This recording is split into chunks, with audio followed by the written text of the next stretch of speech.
Emmanuel,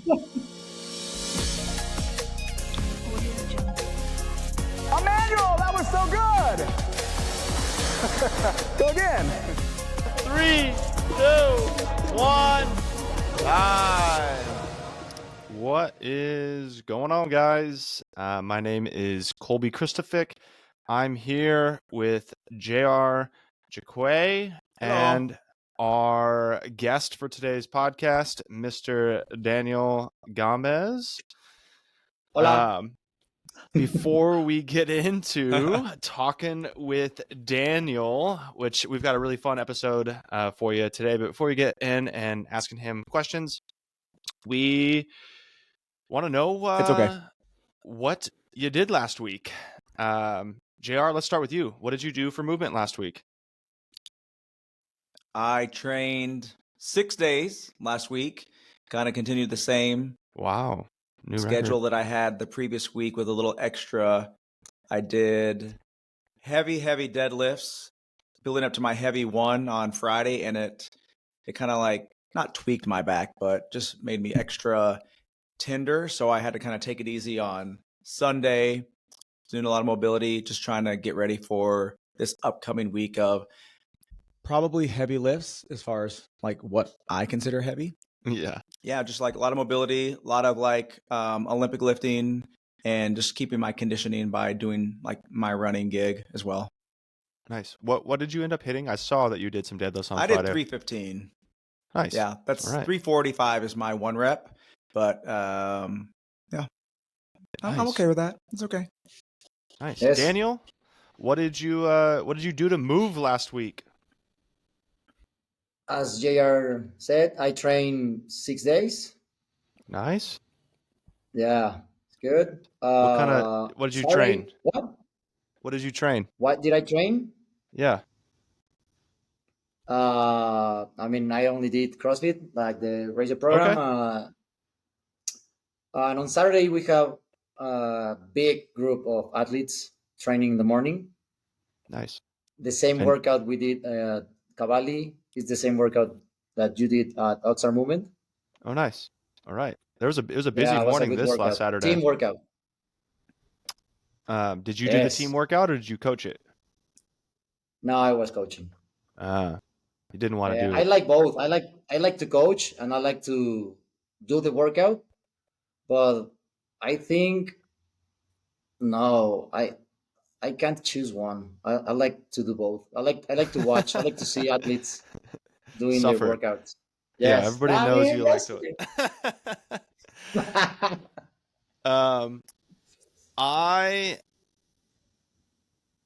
I didn't train very much last week. I trained, I think, Monday and Tuesday, did some CrossFit. Wednesday, I swam, and it was the first day. In the ocean, No. Ocean's still cold right now. I don't want to swim in the it's ocean right always now. cold, Colby. That's right. And I actually wore a Speedo for swimming this week, What? and I felt fast. I felt real fast. You didn't post that picture though. I will say I don't recall. I would have reposted that one over and over again.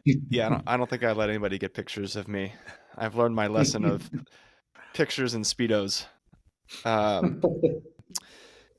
And then on Thursday, actually, I flew to Arizona. I have a new baby little nephew. And he's the cutest little kid, Levi. And so Thursday, Friday, I just went on walks with my sister. It was good to be able to like get her out of the house and doing some walking, which was not very much exercise. When was the last time you saw your sister? In Thanksgiving, so end of November. It's been a couple of months. Yeah. They had just moved into their house, and they're now 6 months into their new house, and it looks like a home now. And now they got baby room, and like everything is all set up and dialed, which is pretty cool. Nice. And then Saturday morning, I actually got to do a partner workout with my mom Yeah. at Sam Ellison's gym, Hammer CrossFit. Not her gym, but the gym that she coaches at. Hammer CrossFit in Tempe, Arizona. And that was a ton of fun because Sam is one of our nutrition coaches on staff with us that does virtual nutrition coaching, and I got to work out at her space, or at the space that she coaches at. That was a brutal workout. It was they do affiliate programming, like the CrossFit affiliate programming, and it was 20 wall balls, 10 bar muscle ups, and 5 wall walk burpees. Wall walk burpees? Wow. Yeah, a wall walk burpee. So like you did a wall walk, you come back down. Instead of going back up, you do a burpee. Yeah. It's like, how do you make a wall walk worse? Well, it's already like kind of burpee-ish already. Yeah. So that was a lot of fun. So that was my last week of activity. But this week, we actually got a really fun week, and I kind of want to talk about what we're going to be doing this week. We have quarterfinals that, when this comes out, those workouts have been released. This comes out on Thursday. So those workouts were released yesterday at noon. So we know now what we are doing right now when we're recording this on Monday. We don't know what we're going to be doing yet. But it's quarterfinals week. So what do we think about quarterfinals? What do we got going on? I know JR's got some stuff going on with horsepower. With his team. I know Daniel's got some stuff going on for quarterfinals with his gym. What do you guys maybe individually have on the queue for how are you going to prepare? What days you're going to train? What are you looking forward to? What are you not looking forward to? Maybe JR first. I'm going to pray. That's the first thing I'm going to do. That's how I'm preparing. So my back is still tender today, so I'm going to do some accessory work. Maybe if I think it's smart, I'll do some weighted lunges and stuff like that. At this point, don't really need to do too much. Tomorrow's supposed to be like my taper day where I'm not doing much at all. So I'll probably go to like Equinox and just really work on maintenance, really do like some good mobility. Sit in the steam room, just like hopefully unlock my back just a little bit more. It doesn't hurt. It's just like I can tell that if I tried, it's a little tight. Like if I squatted, I feel like I would definitely pull something still. Like if I do something too aggressive, like I hung on the bar this morning during my classes that I was coaching, and I still kind of feel something. So you just know that if I were to do too much, I would be out for the entire week. So I'm just trying to be careful with it. And then I don't think I'm planning on doing any workout until Friday. I mean, obviously we have to wait and see exactly what they are. We are going to try to do 2 workouts we're going to do a kind of crossover event with horsepower and strength and conditioning on Saturday. So all their athletes from that space. And then we have 22 from horsepower. We're going to go over there and kind of like do it all together and make it a big event. And then I think we're going to have a barbecue afterwards. Besides that, it's just maintenance, making sure I've been doing really good. Like I've been very healthy this last couple of months, as I keep saying. I hope I have not jinxed myself. So is your goal still? Yeah, to have fun. My goal, Daniel, is to have fun and enjoy the process and not Daniel, what are you looking forward to? I mean, first it's always to enjoy the ride, the process. If you are not having fun, you are doing it wrong for me. But today I finished my training. I start 5 a.m. Kolby, hard work, a lot of training today. Monday, Tuesday, I'm gonna train like normal. Wednesday, maybe a zone 2. I'm gonna work out. And we will see the workouts you say on Thursday. So it will depend on which workout they will tell us to submit on Saturday. So we are gonna prioritize those workouts. So, but as JR, a good date to do it, it's gonna be Friday. Friday, and the ones that you are gonna have to submit on Sunday, on Saturday. So you can potentially redo them, or are you gonna redo any workouts? I think you have to submit the first group by 5 o'clock on Saturday, and the second group is 5 on Monday. Okay. Yeah. Saturday and Monday. You will Yeah. have enough time. But Yeah, for read sure. it, I don't know. I mean, when you redid the I always open said, workouts, you did way better. I always said just one. It's So- going to be fun. So neither of you guys are going to do anything on Wednesday. The workouts are released on Wednesday. Nobody's going to Yeah. practice or do any of them on Wednesday. No, there's no reason to practice them. We practice these all the time. All right. Maybe if one of the workouts have like a big skill that I don't think they will have, maybe you can practice those. Okay. But I Like don't a think they will have pullovers, crossover, double unders. Backflips. I don't think. JR would be really happy about that. We could do burpee backflips. That's fine. We got that. So I don't know what I'm going to. I was thinking I was going to try to do like one on Wednesday, one or two on Thursday. So yeah, we don't really have a schedule.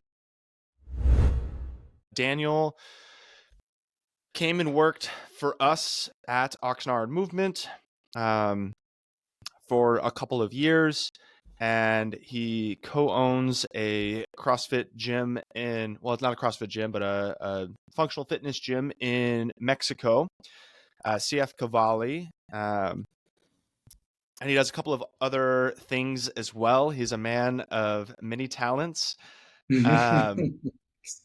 And so we're super stoked to have him on here. We still have a relationship with him, even though he's back in Mexico full time now.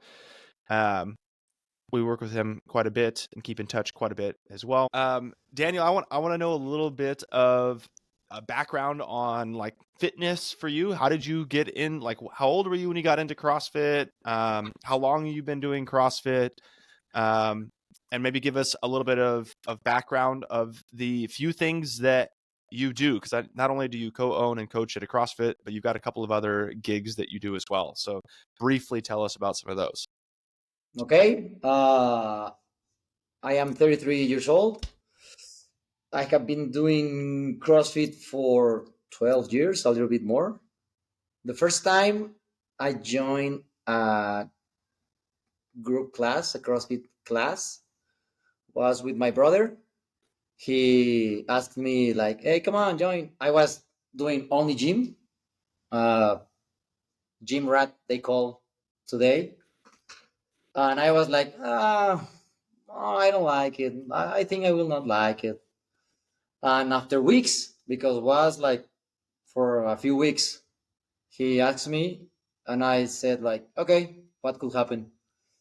And I joined, and the workout was running, burpees, and overhead walking lunges with the barbell. Oh, whoa. Nice. Obviously, I was able to do it.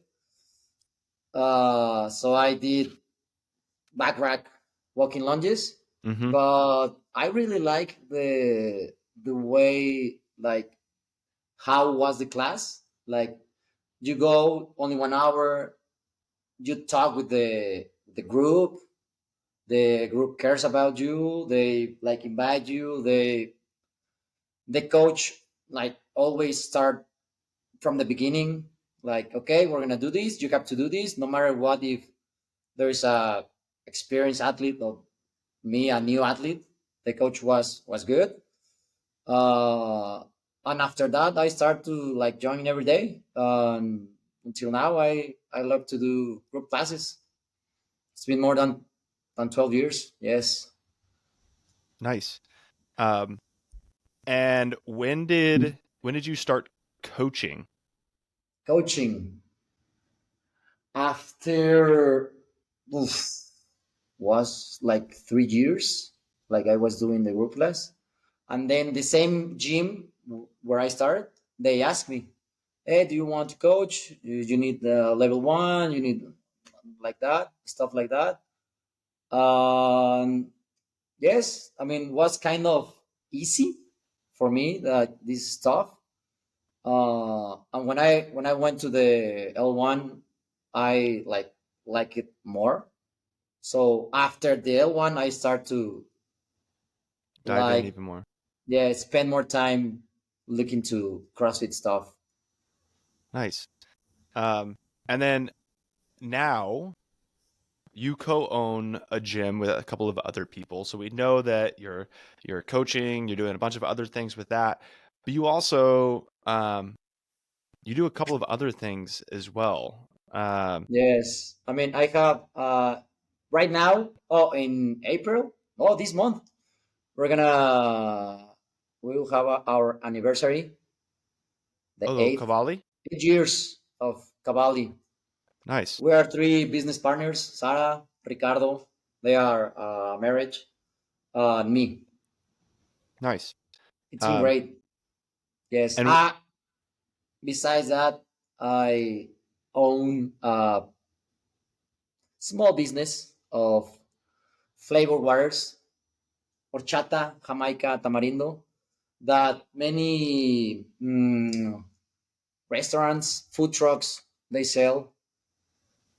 nice. So it's good. We I have a couple. No, I have a lot of clients, but can be bigger. But we're working on that. Yes, I think something similar that both you and JR have is you guys are both extremely entrepreneurial and you want to take more things on your plate. You see this vision and you're like, oh, but it's great, but it could be better. Oh, we could do Yeah, more. Oh, it could be. it's it's always Uh, can be better. um, cool. Yes. Thanks for kind of introducing us a little bit. Um, Something that we kind of chatted about recently was you have been doing a lot more personal training in Mexico. So like when you work at a gym, own a gym, like classes are definitely something. There's admin and like back end stuff that like the clients never see, right? That our members never see that you're doing, like the programming, the cleaning, the maintenance, the marketing, talking to like other business owners and kind of figuring things out, learning and growing. But then there's also the forward facing things. And one of those forward facing things is personal training. And we kind of discussed recently that there's been kind of a big shift for you in your gym in personal training. You've been doing a lot more personal training since you left the US and came back to Mexico. Talk a little bit about how personal training is traditionally kind of viewed in Mexico and kind of how you're breaking that that barrier, that boundary between what's the norm and what you've been doing. Yes. In Oxnard Movement, I started to do like a lot of personal training, and I noticed by myself how the members, the athletes, like they improve on what they ask for. I mean, because we know that group classes are good. You know, people will get better no matter what. Yes. Yeah. But sometimes it depends. Like, okay, how much time you spend on how many days a week you come to the CrossFit gym.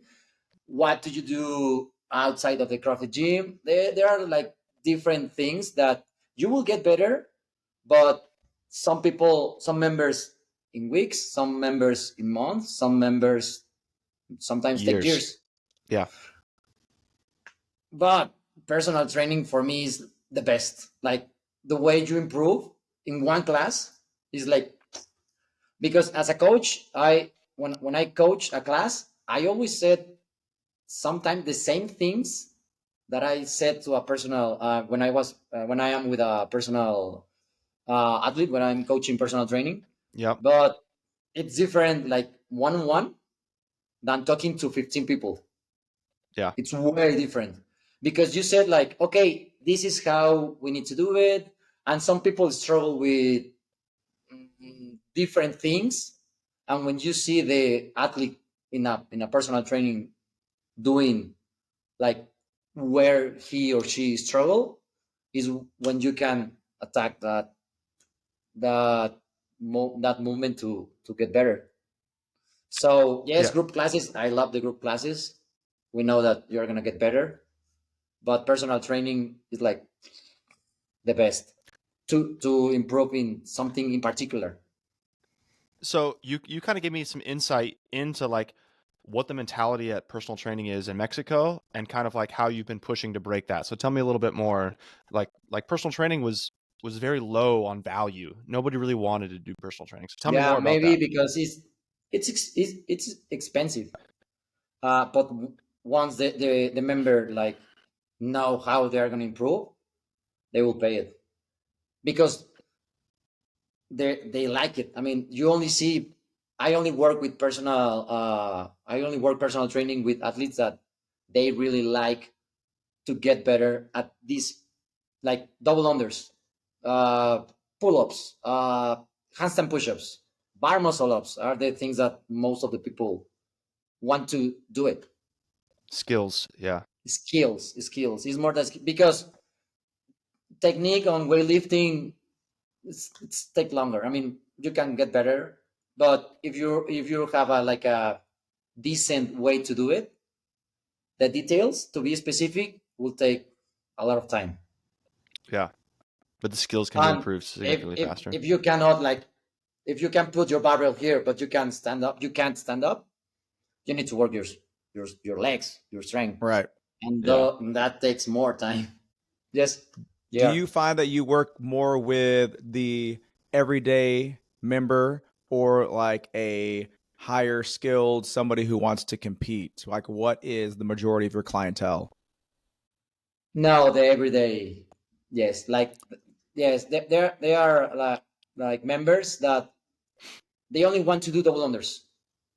In the class, you have as a coach, you have your like your timeline of the class, and you Yeah. can't spend like more than 10 minutes practicing the double unders Right. with one person because the other 14 are like, hey, we're here to work out. So Yeah. that's when you can start like, okay, we need to practice more, but we need to do a session 1-1. And Yeah. once they like do it, they want more. It's the taste of success. Yes, yes. Yeah. Also, you have to know that if you're gonna say it, you have to know that your work, I mean, works. Yeah. You got to be confident that you have the skills to help them make those changes, right? Yes, Yeah. because some athletes that they are doing single unders and okay, try double under, and you know how they like messed up. You can see that okay, maybe the movement of the wrist is good, but maybe you are not jumping as higher as we want. So sometimes I say like, okay, in 3 classes, I can make you to do double unders. Nice. Yeah, you're confident on the assessment and being able to say, "Hey, we can have outcomes with this many sessions." Uh huh. Yeah, that's excellent. Um, cool. And something that I thought was kind of interesting as well that we don't typically JRC a lot in the U.S., but is a lot more common in Mexico was negotiation. That was something that you told me about. For Like we said, price? yeah, that Yeah. somebody were like, "Hey, this is what the price is for personal training if you want it." Um, and culturally in Mexico, people said, "Yeah, well, how about you do it for this?" Or how about this price? Um, and Daniel had kind of spoken about saying after coming back from the U.S., knowing his value and saying, "No, if you want this is what the price is," Yeah. and being able to like hold firm on the value that he's adding for people, um, which is an interesting thing. Like we don't typically deal with something like that here in the U.S. where No. we say, "Hey, this is what the price is. This is what the outcome is," and someone's like, "Yeah, well, how about like $20 less?" And you're like, "What?" Like we don't really get that. So I thought that was super interesting. Um, but I don't think what we do. There's not a lot of negotiation really at all with pricing for a, anything in the U.S. where it's Well, definitely probably not in LA. probably a little bit No. more common in Mexico. So Daniel, something else that you do, not only the water business, not only co-own a gym, you also write competitive CrossFit programming for both athletes there in Mexico and athletes all over the US as well. I want to know what inspired you to write competitive programming, where do you draw like inspirations for your competitive programming? And what is one of your favorite things about writing competitive programming? Okay. Sometimes when I have like the whiteboard, like to work on the next cycle, uh, I just, if I have like 2 hours, I can spend 2 hours like programming, like or I'm coaching, and I was like, oh, this will be good. This will be good. I don't know. It's something that I love it. Like putting things together, and ones that I think did can be like together. If we put together good, uh, I like search things, learn things. Yeah, it's nowadays it's easier to learn. With you at Oxnard Movement, I learned a lot about masters athletes, the Mm. aging course. You remember Yep. that course helped me a lot to like open a new group class with masters. Okay. Cool. But I don't know, like programming, it's something that I can do, like that I love it. I cannot say easy, but it's something that I don't know. I love to do it. Like inspires me. Like if I have a whiteboard, really, I can't like this gonna be this week, this gonna be next week, this gonna be, and everything like have to be related. Um, yes. Nice. And like, at what point did you say, hey, I want other people to do this too, not just like, you know what I mean? Yes. In Cavalli, in my gym, I started to do the program with a couple of persons, and then someone from another gym asked to those persons like, "Hey, what are you doing? So, looks cool. Looks like it works."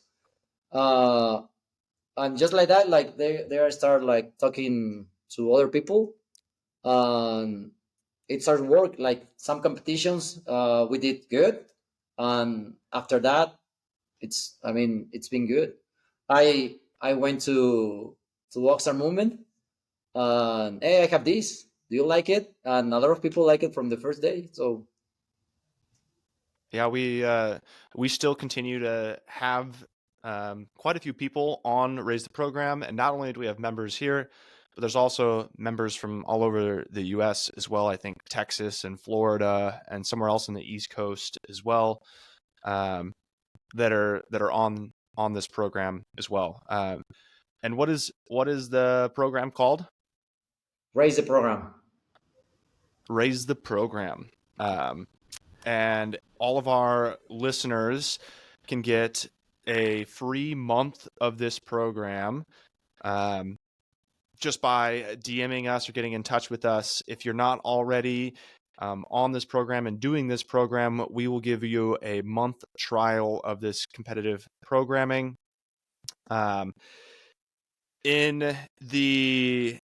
If you're in the US listening to this, it's $35 a month. I know you have a different price there in Mexico, Daniel. Yeah, it's similar. 1 million pesos. 1 million pesos. 600. 600 pesos. Wow. Mm-hmm. It's $35. Similar. Very similar. Cool. Yeah. Great. So we like doing it. Our class programming on Saturday morning, we do this program with one of our classes anyways. And then we've got quite a few athletes that are in our space that do this competitive program as well. And it's fun to see a leaderboard with people from all over the world, Yeah. basically the North America, enter scores on here. Yeah. All right, Daniel.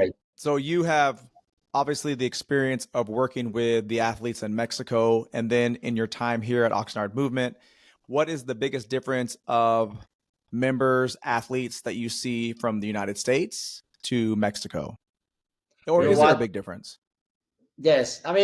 It's not a big difference because both like, they like it because they pay more than just going to the group classes. But Sure. in US, I started to work out like super early, like 4 a.m., 5 a.m.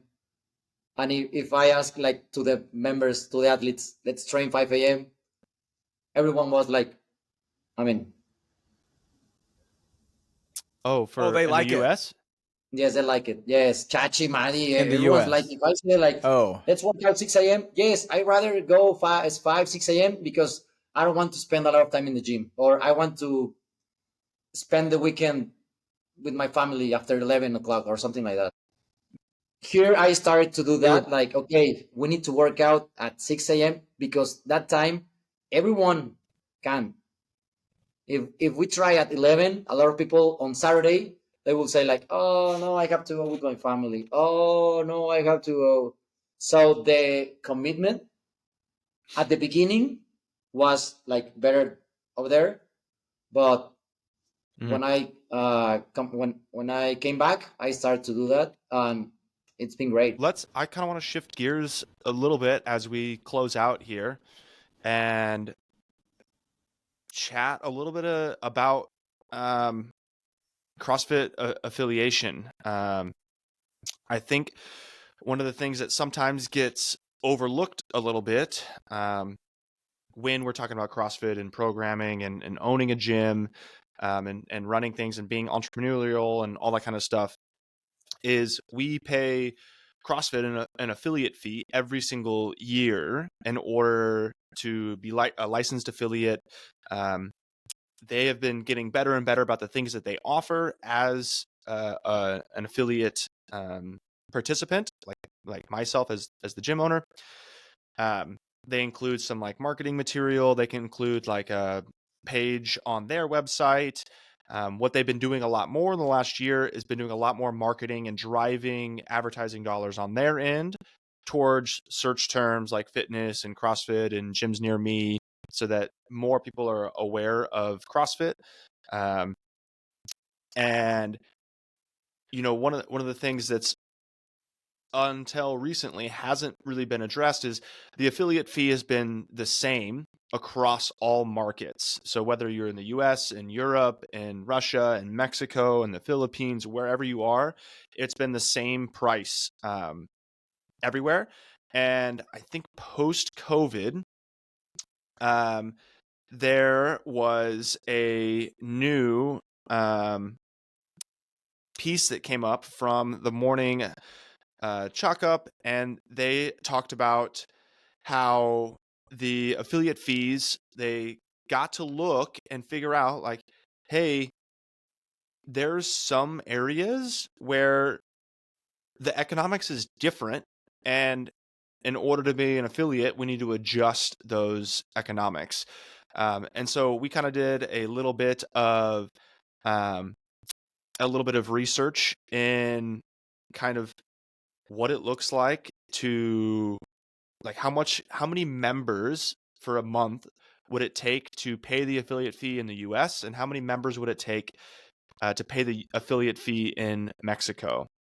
Yeah. And in the US, at the $4,500 mark, which is now what it is for a yearly basis for a CrossFit affiliation, is $4,500. And that takes, for our gym on the average membership, takes about 23 members to pay for that affiliate fee. Now in Mexico, that's a completely different story. Daniel, we did a calculation. How many members would it take for 1 month for you to pay for that same $4,500 affiliate fee? 82. 82 members. So it's almost 4 times the amount of members to pay Yeah. for that same affiliate fee. So what CrossFit actually did do recently was they made adjustments for a couple of different countries. And this is back in 2021, September of 2021. They adjusted the annual affiliation fees for a couple of countries. Let's see, what were those countries? Affiliates from Mexico, Brazil, and Thailand. They changed those affiliation fees. So it's something that's CrossFit is having conversations with, and figuring out like, hey, the economics of owning a gym are completely different in different areas of the world. And sometimes that that difference makes a difference between being able to affiliate and not being able to affiliate as a business owner. So, do you have any more input or feedback for or about that topic, Daniel? Yeah, we used to be an affiliate gym, but after or during the COVID, as everyone, we closed. And when we reopened, we were like, okay, we need to pay the rent or pay the affiliate, and after that, like pay to us. It's what start to complicate. So we stop and we said like, okay, we will see next month. We will see next month, and I mean, we love. I mean, the CrossFit. We will love to be affiliate, but it's hard. I mean, we say that. I mean that in 2021 you said the morning checkup, Yep. but recently last month I look at the CrossFit website, and it's like what you say, 400 $4,500 is the new affiliate fee. $4,500. Yeah. So that amount will be like Yeah, kind very of big, hard to pay it. Yes. very big expense.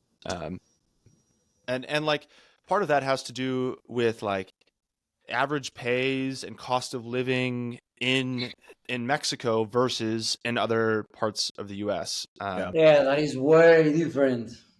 And that Mexico. that also could be true as well from like, it's a lot easier for a gym in Southern California to pay that $4,500 affiliate fee versus a gym in rural Illinois whose average working person's only making, $45,000 a year.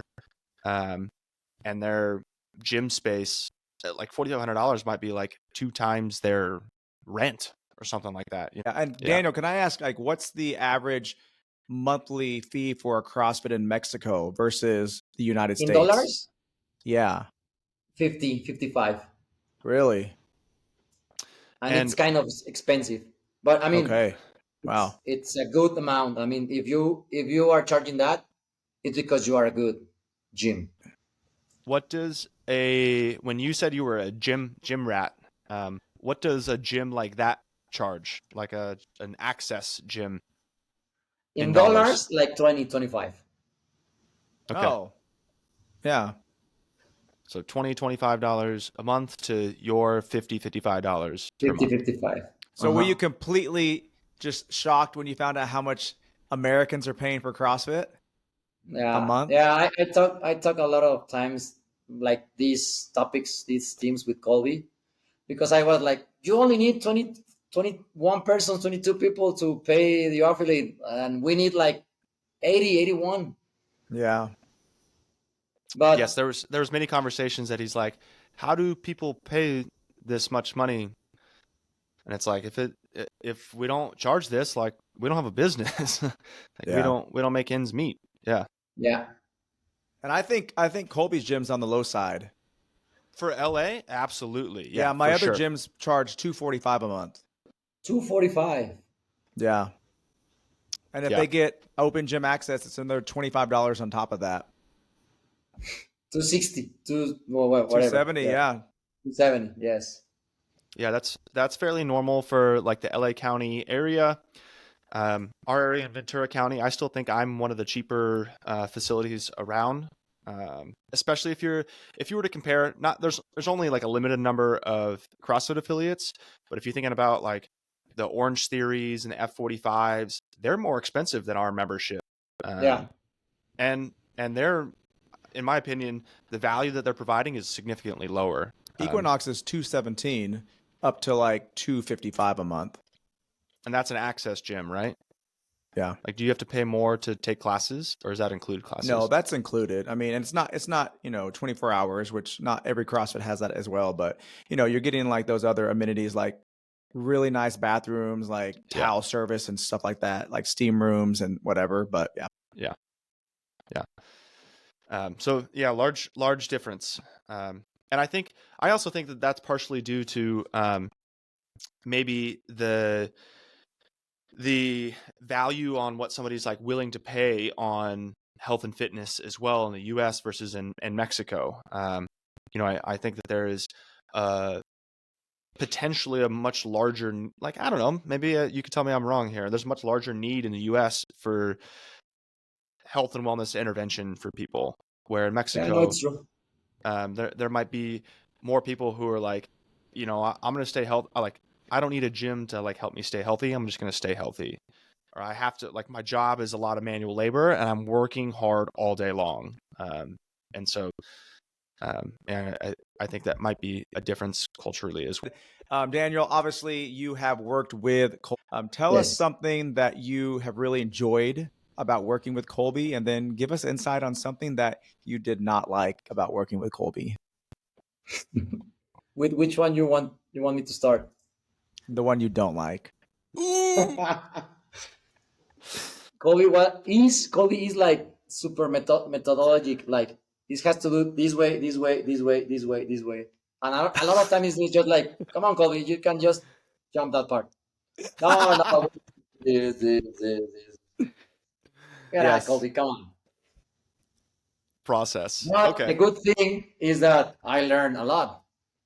I mean, to get L3 is not easy. To study what he studied in college, it's not easy. No. So, yes, I mean, I know what I know, but when I was with Kolby talking about like business, like personal coaching, like coaching group classes, I learned a lot. Like, was really good. Yeah. And hopefully some of your members get to benefit from that as well. They will. JR, I want to know from you. Give me the dirty. What's something that?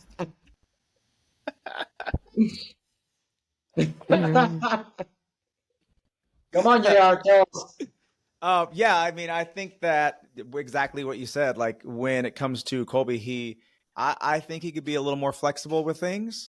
I also really understand where he's coming from, because I used to be, and still at some aspects, I have the same personality.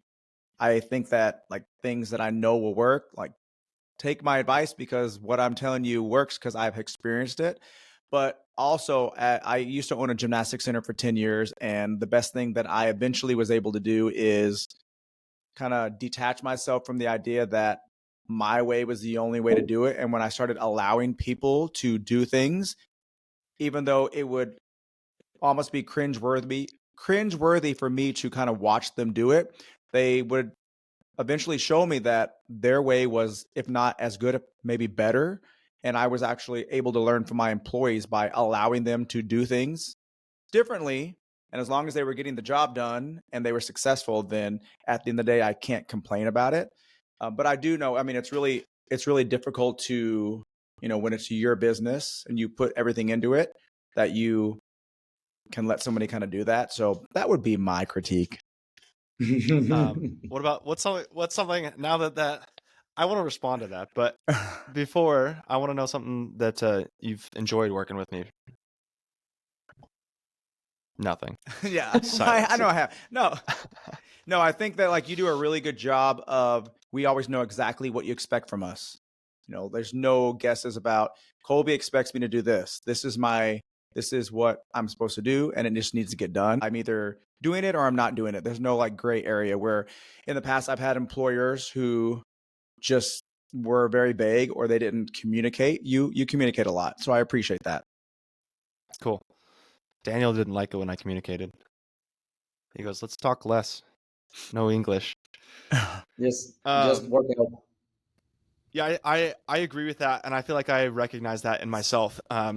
And the way that I would say that I kind of do that is I would call it like micromanaging sometimes. Excuse me, what? What's that called? Where I'm like, hey, this is the way it's got to be done. This is the way it's got to be done. This is the way it's got to be done. But I think you're absolutely right, and I understand that. Like, that's the hard part, is like, I understand exactly what you said, because I was the same way, right? Like, I was an employee where I was taking over something from somebody else, and they said the same things to me, like, you have to do it this way, and I'm like, well, I feel like I'm doing a good job doing it this way, and the the things are like the objectives are still being completed. Like Right. I'm feeling better about this flow. And so understanding that I have to understand that it's not my way, but it's the way that works. And that's kind of like cues too. It's not like there's like the right way to do it. Just if there's a way that works, like let's use that way. And if there's that way, like let's document it and keep it as a process. I think that's what I'm trying to shift my focus more towards is like, hey, we have processes and they're written and recorded. But if there's a better one or a different one, let's use it and not get stuck on like, hey, if this isn't working, don't keep, beating the dead horse. Yes. So that's something I'm working on. I get it. It's fine. Is it fine? You're in Mexico. I'm here. If you're a high-level athlete or you want to work on some great skills with Daniel, you want to have some one-on-one time with him, be on the lookout in the next couple of months as we get details solidified up to get him out here and doing some fun stuff with us. Thank you for watching. I appreciate it. Subscribe, leave us a comment.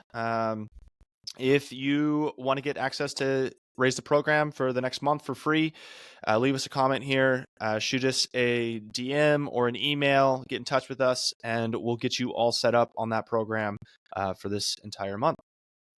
Yes. Daniel, why don't you take us out with some Spanish, a Spanish outro? Fluido. Bueno. Es bueno. Bueno. Muchas gracias por escucharnos. Estén pendientes del próximo episodio del podcast de JR y Kolby. Está bastante interesante. Nos vemos. Adiós. Nos vemos. Chao. Che, boludo. Que pedo. Here we go. Emmanuel, that was so good. Go again. 3, 2, 1.